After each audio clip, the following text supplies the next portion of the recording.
Hello student, welcome my YouTube channel. आज हम GS का 8 प्रैक्टिस सेट शुरू करेंगे। आप लोग पहले प्रैक्टिस सेट का रिवीजन करते रहें साथ ही साथ में, जिससे एग्ज़ाम के टाइम आपको कोई दिक्कत ना आए। इसीलिए साथ के साथ आप रिवाइज भी करते चलें। जीएस के 7 प्रैक्टिस सेट में क्वेश्चन 3 में एसबीआई के वर्तमान अध्यक्ष दिनेश खारा हैं। इसे आप लोग याद कर लें। आइए सेट के क्वेश्चन हम शुरू करते हैं। पहला क्वेश्चन है, भारत के संविधान में प्रयुक्त शब्द धर्मनिरपेक्ष का अर्थ है। तो धर्मनिरपेक्ष शब्द का क्या अर्थ होता है? इसका अर्थ होता है राज्य का अपना कोई धर्म नहीं होगा, सभी धर्म के समान व्यवहार है। इसका आंसर है ऑप्शन डी, ए और बी दोनों। धर्मनिरपेक्ष का अर्थ है जहां धर्म के प्रति पक्षपात ना हो। धर्मनिरपेक्ष शब्द को 42वें संविधान संशोधन अधिनियम 1976 कब हुआ था? 42वां संविधान संशोधन 1976 में। इसमें धर्मनिरपेक्ष शब्द, समाजवादी और अखंडता 3 शब्दों को प्रस्तावना में जोड़ा। ये तीनों शब्द किस संविधान संशोधन के तहत जोड़े गए? 42वें संविधान संशोधन के तहत। इस संविधान को मिनी संविधान या लघु संविधान भी कहते हैं। इससे क्वेश्चन भी आता है कि लघु संविधान किस संशोधन को कहते हैं, तो किसे कहते हैं? 42वें संविधान संशोधन को। सेकंड क्वेश्चन है, संविधान में 12वीं सूची जोड़ा गया था। तो 12वीं सूची को किस संविधान संशोधन के तहत जोड़ा गया? तो इसे 74वें संविधान संशोधन के तहत जोड़ा गया। और इस अनुसूची में क्या लिखा हुआ है? इसमें नगर पालिकाओं की शक्तियों के बारे में लिखा है। किसके बारे में लिखा हुआ है? नगर पालिका के बारे में। 73वें संविधान संशोधन में 11वीं अनुसूची को जोड़ा गया और इसमें क्या लिखा है? पंचायत राज व्यवस्था के बारे में लिखा है। पंचायत राज व्यवस्था में कितने विषय होते हैं? 29 विषय होते हैं। और ये दोनों संविधान संशोधन 1992 में हुए। दोनों संविधान संशोधन कब हुए? 1992 में। 44वें संविधान संशोधन की बात करूं तो ये संविधान संशोधन 1978 में हुआ था। कब हुआ था? 1978 में। इसके द्वारा संपत्ति के अधिकार को मौलिक अधिकार के भाग से हटाकर विधिक अधिकार की श्रेणी में रख दिया गया। लोकसभा तथा राज्यसभा विधानसभाओं की अवधि 6 वर्ष से हटाकर 5 वर्ष कर दी। तो ये 44वें संविधान संशोधन के तहत हुआ कि जो 32वां हमारा अनुच्छेद है उसे संपत्ति के अधिकार से विधिक अधिकार में बदल दिया और लोकसभा तथा राज्यसभा की जो कार्यकाल है वो 6 वर्ष से हटाकर 5 वर्ष कर दिया। अगला क्वेश्चन है, निम्नलिखित वायु प्रदूषकों में से अधिकतम हानिकारक कौन है? तो अधिकतम हानिकारक है carbon monoxide, CO। Carbon monoxide सबसे हानिकारक गैस है। कार्बन डाइऑक्साइड, सल्फर नाइट्रेट एवं नाइट्रोजन ऑक्साइड इत्यादि गैसें हानिकारक होती हैं और सबसे ज़्यादा हानिकारक कौन सी गैस होती है? Carbon monoxide. हड़प्पा सभ्यता किस युग से संबंधित है? हड़प्पा सभ्यता किस युग की सभ्यता है? ये कांस्य युग की सभ्यता है। कांस्य युग सभ्यता। सिंधु सभ्यता कांस्ययुगीन सभ्यता है। कैसी सभ्यता है? कांस्ययुगीन। और इसमें हड़प्पा जो शहर वो सबसे पहले खोजा गया था। कब खोजा गया था? 1921 में। जॉन मार्शल थे जब भारत के पुरातात्विक विभाग के निर्देशक थे जब जॉन मार्शल, और दयाराम साहनी ने इस सर्वप्रथम खुदाई करी थी। हड़प्पा पाकिस्तान के पंजाब में रावी नदी के किनारे स्थित है। ये मैंने अपनी पिछली वीडियो में भी बताया था आपको कि हड़प्पा किस नदी के किनारे है, रावी नदी के किनारे, और ये पंजाब के पाकिस्तान में स्थित है। हड़प्पा के बाद में मोहनजोदड़ो की खोज हुई और यह राखालदास बनर्जी ने की थी 1922 ईस्वी में। 1922 ईस्वी में किसने करी? राखालदास बनर्जी ने। अगला क्वेश्चन है, गौतम बुद्ध ने महापरिनिर्वाण कहाँ प्राप्त किया? पहली बात तो महापरिनिर्वाण का अर्थ क्या होता है? मृत्यु। तो गौतम बुद्ध की मृत्यु कहाँ हुई? गौतम बुद्ध की मृत्यु कुशीनगर में हुई। इनका जन्म लुम्बिनी में हुआ। इन्होंने पहला उपदेश सारनाथ में दिया। इन्हें ज्ञान की प्राप्ति बोधगया में हुई। उत्तर प्रदेश के कुशीनगर में स्थित महापरिनिर्वाण मंदिर पूरी दुनिया में बौद्ध धर्म के सबसे पवित्र मंदिरों में से एक माना जाता है। गौतम बुद्ध का जन्म लुम्बिनी में 563 ईस्वी में हुआ और इनकी मृत्यु 483 ईस्वी में कुशीनगर में हो गई। इनने बोधगया बिहार में है, जो कहाँ पर है? बिहार में। बोधि वृक्ष के नीचे ज्ञान प्राप्त हुआ। गौतम बुद्ध ने अपना पहला उपदेश सारनाथ में दिया, जो धर्म चक्र प्रवर्तन कहलाता है। क्वेश्चन ये बनता है कि धर्म चक्र प्रवर्तन किसे कहते हैं? तो गौतम बुद्ध के सबसे पहला उपदेश जो उन्होंने सारनाथ में दिया उसे धर्म चक्र प्रवर्तन कहते हैं। नेक्स्ट क्वेश्चन है, मगध के राजा अजातशत्रु का सदैव किस गणराज्य के साथ युद्ध रहा? तो इनका सदैव वैशाली राज्य से युद्ध रहा। अजातशत्रु बिंबिसार का पुत्र था, जिसने पिता को मारकर राज्य प्राप्त किया था, और इनका हमेशा किसके साथ युद्ध रहा? वैशाली के साथ। अगला क्वेश्चन है, कंप्यूटर के प्रोसेसर की गति को निम्नलिखित में से किस में मापा जाता है? तो कंप्यूटर के प्रोसेसर की गति किस में नापी जाती है? यह MIPS में नापी जाती है। किस में नापी जाती है? MIPS। इसकी फुल फॉर्म होती है मिलियन इंस्ट्रक्शन पर सेकेंड। BPS की फुल फॉर्म होती है बिट्स पर सेकेंड। डिजिटल डाटा संचार में डाटा को जिस दर से संचारित किया जाता है उसे BPS कहते हैं। क्या कहते हैं? BPS। बिक्री कर कौन लगाता है और कौन वसूलता है? तो बिक्री कर कौन लगाता है? बिक्री कर को लगाना राज्य सरकार का कार्य है। किसका कार्य है? राज्य सरकार का। और भारत में 28 राज्य हैं और 8 केंद्र शासित प्रदेश हैं। 9 क्वेश्चन है, नदी के बहाव की दिशा के परिवर्तन के कारण बनी हुई झील को क्या कहते हैं? ऐसी झील को हम गोखुर झील कहते हैं। क्या कहते हैं? गोखुर झील। मैदानी क्षेत्र में नदी की धारा जब दाएं बाएं मुड़ती हुई प्रभावित होती है और विसर्ग का निर्माण करती है। जैसे चित्र में दिख रहा है, ये ऐसे मुड़ती हुई प्रभावित होती है, ऐसा आकार में।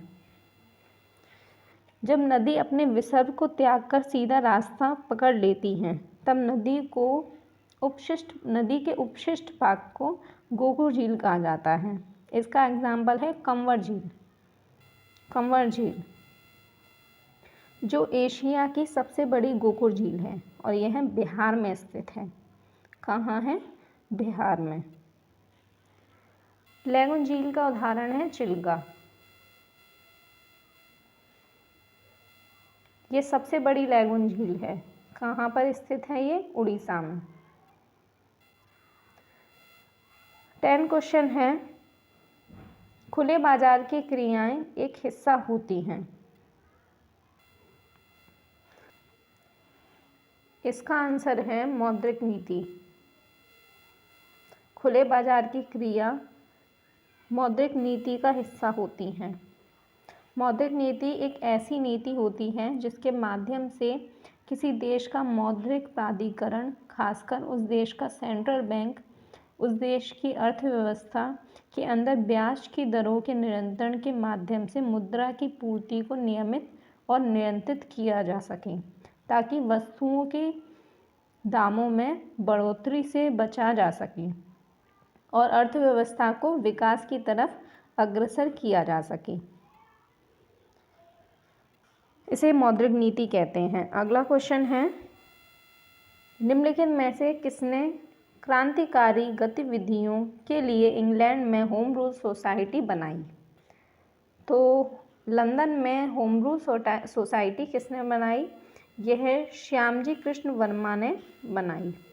ये श्यामजी कृष्ण वर्मा है।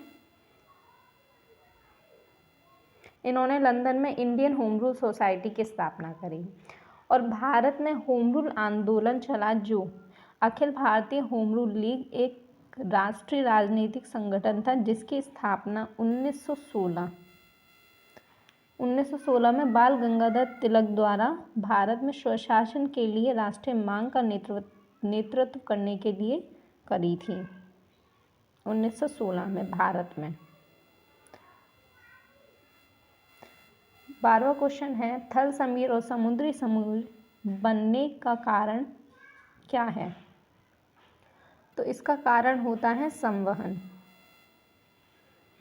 किसी पदार्थ में एक भाग से दूसरे भाग की ओर उसके तत्वों के साथ के संचार को संवहन कहते हैं। इसी संवहन के कारण स्थल समीर और समुद्री समीर बनते हैं। तरल पदार्थों में संवहन ऊष्मा के स्थानांतरण से होता है। किसके स्थानांतरण से होता है संवहन? ऊष्मा के स्थानांतरण से। ज्वार भाटा किसे कहते हैं? चंद्रमा एवं सूर्य की आकर्षण शक्तियों के कारण सागरीय जल के ऊपर उठने को ज्वार तथा नीचे गिरने को भाटा कहते हैं।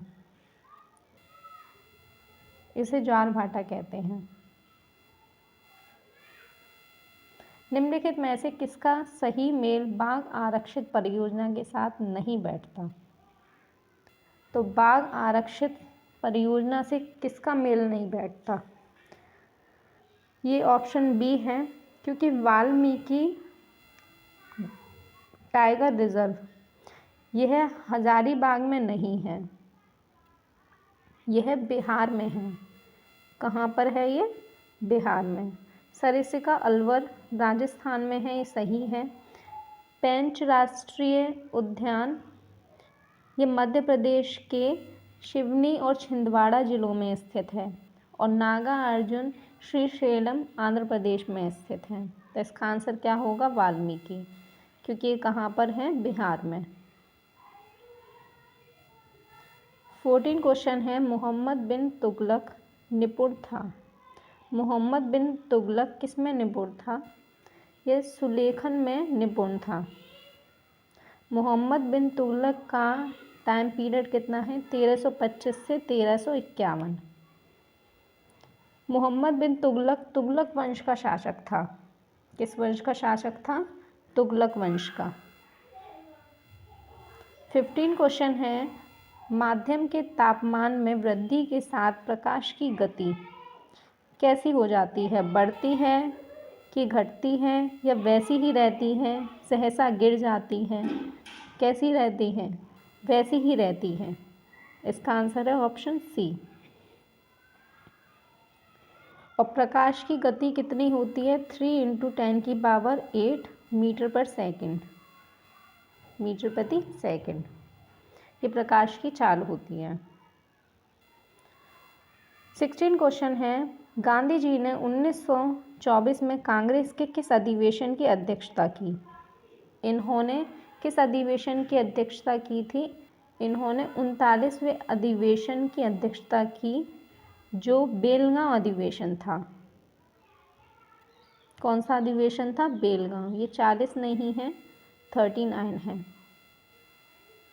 क्योंकि 40वां अधिवेशन 1925 में कानपुर में हुआ था और इसकी अध्यक्षता सरोजनी नायडू ने की थी।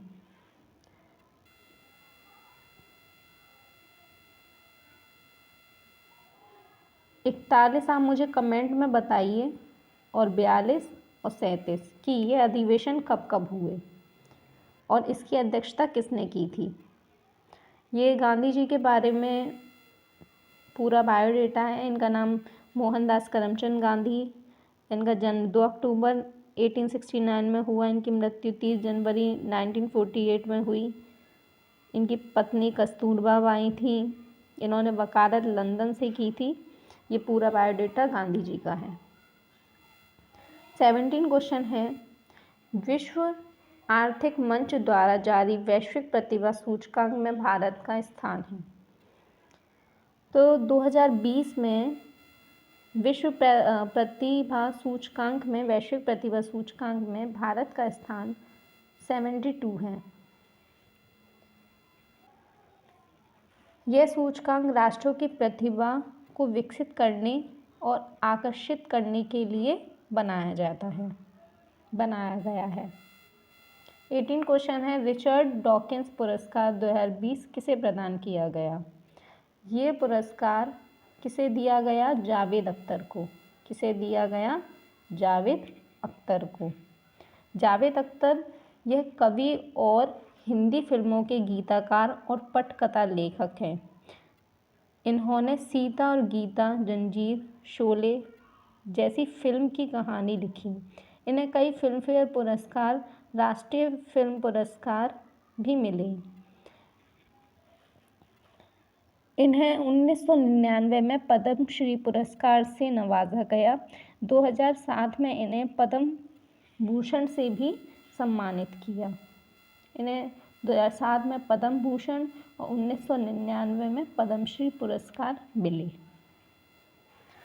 19 क्वेश्चन है, स्वच्छ भारत क्रांति पुस्तक का लेखक है। इस पुस्तक के लेखक कौन हैं? इस पुस्तक के लेखक हैं परमेश्वर अय्यर। कौन है? परमेश्वर अय्यर। डायमंड बुक्स ने पेयजल और स्वच्छता विभाग के सचिव परमेश्वर अय्यर की पुस्तक स्वच्छ भारत रेवोल्यूशन का हिंदी अनुवाद में प्रकाशित कर उसे स्वच्छ भारत क्रांति के रूप में लॉन्च किया और यह नीति आयोग के नए मुख्य कार्यकारी अधिकारी मतलब CEO के तौर पर भी इन्हें नियुक्त किया गया। मतलब प्रेजेंट में ये अभी परमेश्वर अय्यर नीति आयोग के मुख्य कार्यकारी अध्यक्ष भी हैं। नीति आयोग के CEO हैं प्रेजेंट में। और इससे पहले नीति आयोग के CEO कौन थे? अमिताभ कांत। इस वीडियो का लास्ट क्वेश्चन है, एशियाई विकास बैंक द्वारा लॉन्च की गई पहल Asia Pacific vaccine access facility का बजट कितना रखा गया है? तो इसका बजट रखा गया है $9 बिलियन।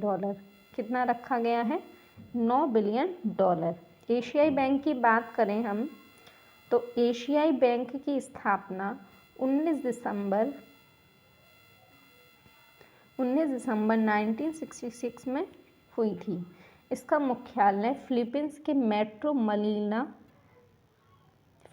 मेट्रो मनीला के मांडलियोंग शहर में स्थित है। इसका कार्य होता है सदस्य राष्ट्रों को ऋण या तकनीकी सहायता देना, आर्थिक नीतियों और व्यवहार में समन्वय स्थापित करना और गरीबी को कम करना। ये एशियाई बैंक का काम होता है। और इसकी स्थापना कब हुई? 19 दिसंबर 1966 में। और इसका मुख्यालय कहाँ है? मनीला में। कहाँ पर है? मनीला। आज के लिए बस इतना ही। प्लीज़ चैनल को सब्सक्राइब कर लें और वीडियो को लाइक कर दें। अब हम मिलेंगे मेरी नेक्स्ट वीडियो में।